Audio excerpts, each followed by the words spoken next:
Bonjour, voici l'idée centrale de la journée en ce 4 janvier. Leçon 4. Ces pensées ne signifient rien. Elles sont comme les choses que je vois dans cette pièce, dans cette rue, de cette fenêtre, dans ce lieu. Contrairement aux exercices précédents, ceux-ci ne commencent pas par l'idée du jour. Dans cette période d'entraînement, commence par noter les pensées qui te traversent l'esprit durant environ 1 minute. Puis, applique l'idée à ces pensées. Si tu as déjà conscience de pensées malheureuses, utilise-les comme sujet. Toutefois, ne choisis pas uniquement les idées que tu penses être mauvaises. Si tu t'entraînes à regarder tes pensées, tu verras qu'elles représentent un tel mélange qu'en un sens, aucune d'elles ne peut être appelée bonne ou mauvaise. C'est pourquoi elles ne signifient rien.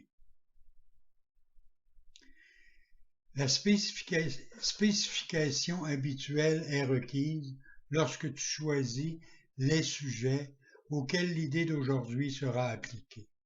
N'aie pas peur d'utiliser les bonnes pensées aussi bien que les mauvaises.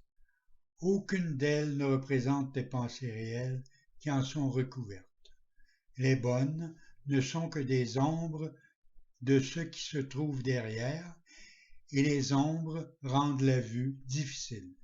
Les mauvaises bloquent la vue et font qu'il est impossible de voir.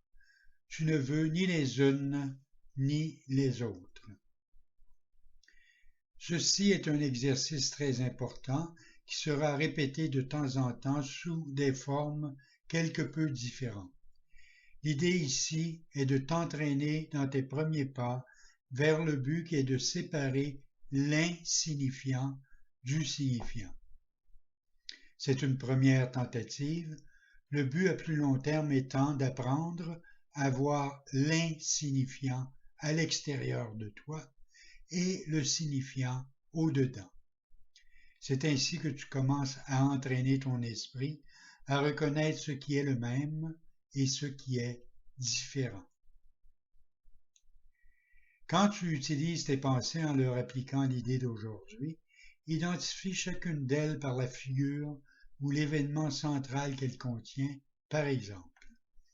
Cette pensée à propos de ne signifie rien. Elle est comme les choses que je vois dans cette pièce, dans cette rue, et ainsi de suite. Tu peux aussi utiliser l'idée pour une pensée en particulier que tu reconnais comme nuisible. Cette application est utile, mais elle ne remplace pas la procédure plus aléatoire à suivre pour les exercices. Toutefois, n'examine pas ton esprit pendant plus d'1 minute environ. Tu es encore trop inexpérimenté pour éviter une tendance à te préoccuper inutilement. De plus, comme ces exercices sont les premiers de ce genre, il se peut que tu trouves particulièrement difficile de suspendre ton jugement par rapport aux pensées. Ne répète pas ces exercices plus de 3 ou 4 fois dans la journée.